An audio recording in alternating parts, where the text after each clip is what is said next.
Hello and welcome once again to VocTer Plays The Longest Journey. This is part number 3 and I'm your host, the vocal terrorist, Jesse Rain. So, yesterday when we stopped playing, we were halfway through a conversation with Fiona, learning more about the world that we will be playing in. So today, the goal is to finish. They really knew how to design tacky furniture back in the late 22nd century. And instead what we got was snark about a sofa because I slightly misclicked. Hi. Hello, darling. Okay, we're Can going to I be ask asking you a her few more questions? I don't mind, darling. Ask away. Yep, so we're just going to Tell start me a at the little bit top, about yourself, and we're gonna Fiona. keep working down. Me? Why? It's not much to say, darling. I love my job, I love Venice, and I love being with Mickey. I'm a happy girl. Sure, sometimes I wish I could go back to England to see my family, but that's water under the bridge, so to speak. I'm very happy with myself and my life here in Newport. How long have you and Mickey been together? Mickey and I have been together since I was 19. She was in her late 30s then. The older, wiser, worldly woman. I found her sweet and charming and intriguing. When I finally realized she was neither of those things, it was too late. I was in love. She stole me away from my dreary British inner-city life, and she brought me here. She was no knight in shining armour, that's for sure, but she knew how to treat me like a woman. You guys make a great couple. You think so, darling? Yes, I guess we do. And the sex is amazing. You never get tired of talking about your sex life, do you? Never. And if I ever do, please shoot me. Can you tell me something about the border house? That's one of my favourite topics, darling. What precisely do you want to know? Oh, wow. Even more conversation. What made you decide to run a boarding house? That's a long story. One of the reasons Mickey and I got together was that we shared a passion for the classic English country inns. You know, quaint, weathered buildings, funny old ladies, and oddly suggestive names like the Lazy Cock. So why come here to the big city? To America? We wanted to create a place with a similar atmosphere and hospitality here in Newport. Like a safe house for people like you and I to call home, if only for a short while. So we discussed different options for a few months, and then we decided we wanted to start a boarding house for young, penniless students and artists. You decided you wanted to do that here in Venice? We knew that Venice was the place for us long before we came here, but the hard part was finding a building cheap enough. And this building was available? Not at first. Like most of the buildings in Venice, this one used to be a factory, but when we first looked at it, a local company was planning to turn it into a bar and nightclub. It was so perfect for our purposes, though, that we appealed to the Venice Borough Council, and after outlining our plans, they gave us the go-ahead at a reduced price, provided we kept our promises regarding our tenants. What inspired the name Border House? That came quite naturally when we saw the place. It's on the border between two worlds, isn't it? Between Venice and the city itself. And at the same time, I also believe we're on the border between two more abstract worlds. Between art and spirit on the one hand, and science and technology on the other. That's very poetic, Fiona. Yes, I've practiced. I may be an inner-city girl, but I can philosophize and bullshit with the best of them. Fiona, you are a sweary Do you and Mickey woman. own the place You're going to get together? me kicked off YouTube. We own it together, yes, and we've shared the responsibilities between us. Mickey takes care of the maintenance of the building, and I busy myself with the administrative tasks. I also take care of the day-to-day management of our tenants, like deciding whether or not to let someone rent a room. And, of course, the unpleasant business of booting someone out. I thought you enjoyed that part. Yes, all right. In some cases I do, but not always. It can get quite messy. Thanks for the information. I'm glad I could help you out, darling. It sounds like a really nice place. I think I've asked everything about the water house. What can you tell me about Let's Venice? learn about the place I'm in. I don't really know much about the history of Venice. You should really ask someone with an interest in local affairs. What I do know is that this whole neighbourhood used to be an industrial area, and that about 100 years ago they converted most of the buildings into residences for students and the homeless. And it's a nice place to live, certainly. Friendly people, liberal attitudes, great clothing stores, quite perfect, aside from that dreadful stench from the canals in the summertime. What's the story behind my apartment? Your apartment? It's more a room than anything else. Not much more than a large closet, really. It's not that small. It's one of our smallest rooms, but it's cheap and it's on a nice floor. I hope you're happy there. I like it. It's convenient. And it's got an interesting view. That's nice to hear, darling. As for the story behind it, no unexplained deaths or hidden pirate treasures, I'm afraid. Well, that's a shame. Just a long string of students on a tight budget. As everyone knows, unexplained deaths are actually my favourite thing in the entire world. Do you like Newport? The city? I stay in Venice most of the time. It's easy to forget we're just a tiny little pocket in the middle of a sprawling urban wasteland. But do I like it? I think Newport is one of the great cities of our age. Love it or hate it, you can't argue with that. And which one is it? Love or hate? I haven't decided yet, darling. Ask me again in another 15 years. Perhaps I'll have an answer then. I have a feeling that was a dig Thanks at for me your help, and Fiona. how long it's going to take me to actually You're beat this welcome, game. darling. Excuse me. I think I'm... See you later, Fiona. I'm done with the questioning. We Have have fun, finished our darling. conversation. I've learned a lot about the house and about the area around it. I have been told, by the way, that I've missed something. And the only place I could possibly have missed it would be in my bedroom. So I'm going to quickly go back up there and see if there's something I can grab. Because I don't think I can steal plants. Or maybe... No, it's got to be in my apartment. My friend Rocket, for those of you who don't know, is going to be helping me out in this game. She watches everything I do, and at the end of every episode, if I've missed something incredibly important, she will be pointing it out. Let's maybe it's in the closet.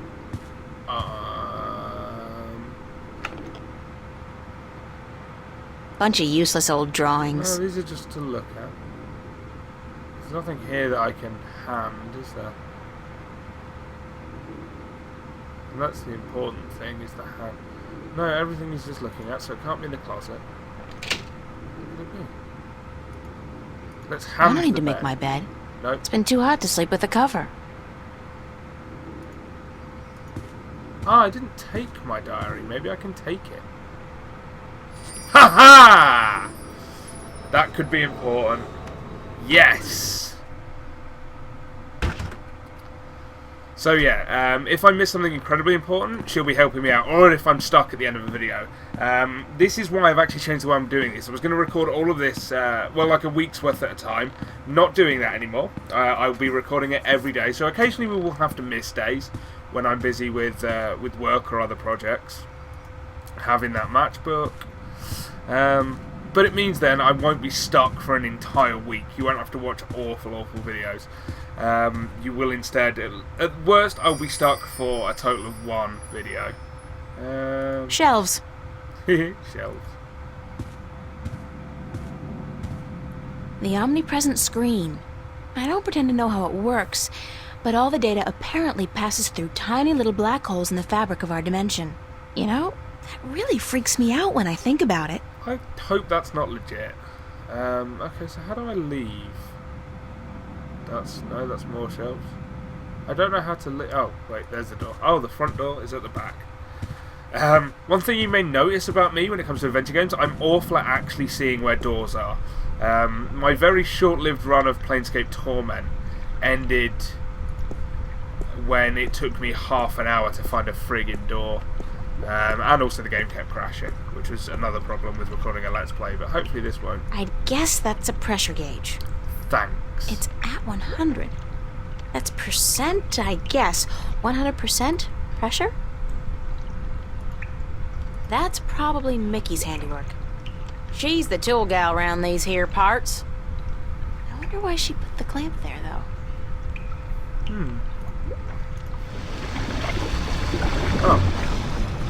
Oh. It seems the clamp served a purpose after Probably all. shouldn't do that. What a surprise. Mickey might get angry at me. It's a rusty old wheel. I'd imagine it turns the water on and off. Okay. So... It won't budge. The pressure's probably too high. I've got to lower the pressure and then turn the wheel so that I can take the clamp. Okay, I don't think I can do that yet. I think that must be a later thing. I Let's love have a look this at that mural, even though the motif is a little trite. I mean, fairy tale forests and magical dragons? Still, it's pretty. I wonder what happened to the artist. Probably. Okay, we've still got a few minutes, so let's, left window. Right window. Lifting! Hey, wow! I can see right into the common room. That's amazing. Okay. That's Cortez. He sits in the same spot almost every day. I hate to admit it. He scares me a little. Oh, he looks nice. Let's go chat to him.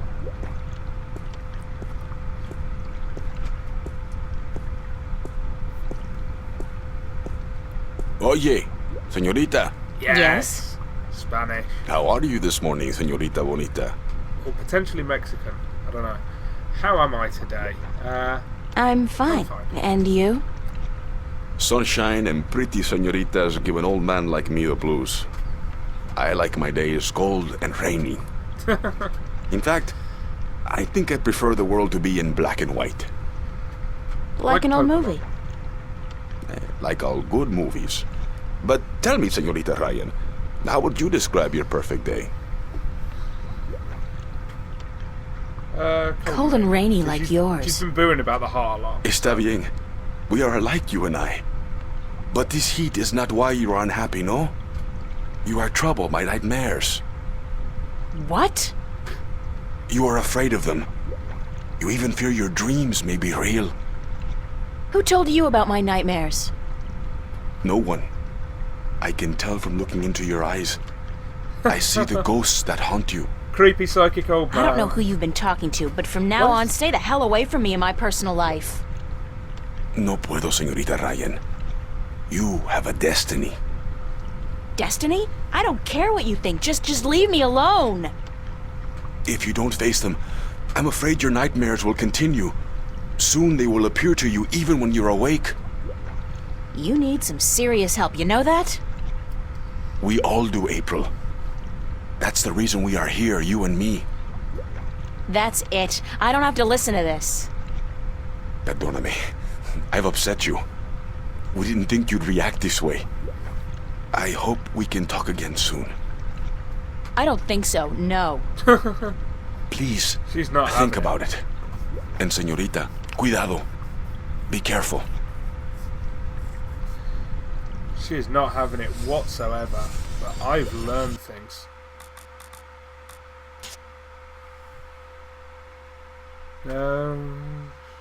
Okay, let's read all this stuff, because I've got a few minutes, but I don't really want to start any more conversations. So let's go through the diary. April 14th, 2209. Okay, so this is pretty far in the future. A Friday. Happy birthday to me, the big 1-8. Join us, right? Well, not to sound like a complete spoil sport, but 18 feels kind of like 17. Only I can buy a gun and pilot a hovercraft. I want to pilot a hovercraft! I'd kind of figured that the number 18 would cast light into the deep, dark chasm of my soul and reveal some grand truth about the universe. This actually reads a lot like my diary when I was 18. Like the meaning of life, or at least some explanation as to why all guys are complete idiots. That was not in my diary, just to say. But no, nothing. I'm the same person today that I was yesterday. No different. Same old boring April, stuck in the same old boring life. You dream about dragons! Which of course does make me realise something important. I just have to get out of here soon. I have to leave. There's nothing here for me. No future and a past I'd prefer to forget. And I know where I want to go. The Venice Academy of the Visual Arts in Newport. So I guess that's where she studies. God knows if they'll accept me into their full program, but I have to try. Sarah went out there last year, and she's agreed to let me stay at her place for a short while, until I can get a job and an apartment. Writing about leaving is both scary and exciting. It's scary because I've never really been on my own before, and I've never been to Newport, and of course I'm scared that good old Daddy will find out and force me to stay. Not that he can, but he'll certainly try. On the other hand, it's really exciting too. I can't imagine anything that beats starting my own life in a place like Venice. From what I've seen and heard, it looks great. There are lots of little cafes and crisscrossing canals, just like in the real Venice, in Italy. And most of the people who live there are young and creative, and not afraid to look or sound or be different, which will make a nice change from this place, Hipsterville. April 22nd. Today I called the academy and asked them about their admission requirements, and they told me to bring some of my work in when you arrive. They don't really have any specific requirements, only that you're talented and dedicated and hard-working. The lady I spoke to sounded nice, but she didn't make any promises. She told me there are a lot of applicants and only a limited amount of spaces. I know my work's good, even though I haven't had much training, and I'm definitely dedicated and hard-working. So why am I still nervous? May 1st. I'm sorry I haven't kept up with events in this diary, but with my exams and everything else going on right before graduation, I haven't had the time. I know, bad excuse. I just have to take time out to, and I'll definitely keep my diary up to date from now on. May 25th! 3 weeks of complete silence! I look back at my previous diaries and I wonder, where the hell did I find the time to write so much, so often? Oh well, I'll try to remember what's been going on these past few weeks. I passed all my exams with straight A's, of course, Jay. And tomorrow morning, I'm leaving home. Yes, I'm making the leap into the great unknown and I'm never coming back here. I withdrew all my money from the bank, $2,190, and I've packed a suitcase and a bag with my clothes and work samples and books and anything else I can't do without. Unfortunately, I have to leave so much. My old toys, some of my bigger canvases, my screen, and it's not like I can have Mum ship them or anything. I'm leaving a letter for my family, but I'm not telling them where I'm going. 18 years under constant scrutiny is enough. I really don't want to carry any of that crap with me into my new life. Strangely enough, when I was packing this morning, I suddenly remembered something I'd forgotten a long time ago. When I was a kid, I kept all my drawings in a box under the floorboards so my dad wouldn't find them and berate me for wasting my time. The box was right where I put it, more than 6 years ago. I didn't feel like looking at any of the drawings right away, so I wrapped the box up and stuck it in my bag. I'll open it when I get to Venice. I don't think this is the right time for nostalgic reminiscence about my childhood, but I'm glad I remembered to pack the box. That's not what you said when I clicked on the box. So tonight's the night. I'm sneaking out of here at 4 AM to catch the train to Greenvale, and from there onto the big city itself, Newport. At dinner tonight, I'll see Mum, Dad, Daniel and Owen for the last time in a long while. I don't really care if I ever see Dad again, but I feel sorry for Mum. She doesn't seem to care much for me, but I know she'll miss me. And I know she'll feel very guilty for turning a blind eye to the way he treated me throughout all these years. As for Danny and Owen, I don't really know. Danny's an asshole. He could, theoretically, improve, though I doubt he wants to. As for Owen, he's still a kid. He might turn out okay, but as long as Dad's in control, I'm not too optimistic. How long is this diary? I'm going to the pond tonight to say goodbye. I haven't been there in a long while, not since that crazy day. Well, I have to see it one last time, or I'll never get it out of my head. As for my friends, I don't really want to say anything. I'll mail them when I get to Newport, to Venice. So, this is the last entry I write here in this house, in this room. In some strange way I can't really understand, I'll miss it. Not much, but I did grow up here. I did spend 18 years, oh my god, in this place, and that's not soon forgotten or ignored. I don't want to feel bad for what I'm doing, but I can't help it. I do feel bad, a little. But more than anything, I'm excited about what tomorrow will bring. I think, yeah, I believe I might actually be happy. Imagine that. Okay. Friday, July 28th, 2209. Way too early in the morning, and I won't even try to describe the dream I had last night. Like, enough with the fairy tales already. I need to start dreaming about boys and shopping. You know, the important things in life. It just dawned on me that the student exhibition opens in less than 2 weeks. My painting, and I mean that in the broadest sense of the word, is not even close to being presentable. Even that's an overstatement. All I have is a blank canvas. And while that may fool some people, like in, whoa, what an expressive statement of nothingness, it won't fool my teachers. So today I have to put in a solid 6 hours of work at the studio and just hope that inspiration will strike me like lightning from the sky. It could happen. Friday morning, again. Okay, so I'm like on my way to school. I'm half asleep. I'm hot. The weather's been unbearable these past few days, to say the least. And I just want to get to the studio as soon as possible. And then this guy Cortez, who's sitting outside the house like he does every single day, calls me over. Fine. Okay. I got nothing against the guy personally. I make small talk about the weather, just trying to get it over with, and then... How would he know that I've been having nightmares? Unless Emma or Charlie or Fiona told him, and I know they wouldn't have. How could he know? And I know he's nuts, but to think that I have some kind of destiny? The guy's been doing too many raptures, or whatever they popped back when he was double digits. So, we have ourselves a reluctant hero. Which is, of course, incredibly important for any video game. Reluctant heroes are the best kind of heroes. Guys, that's it for today. Thank you very much for watching. I've been your host, the vocal terrorist, Jesse Rain. And I'll be back tomorrow, where we head out and hopefully make it to the Visual Arts Academy in Newport, Venice. Cheers for watching, and I'll see you all again tomorrow.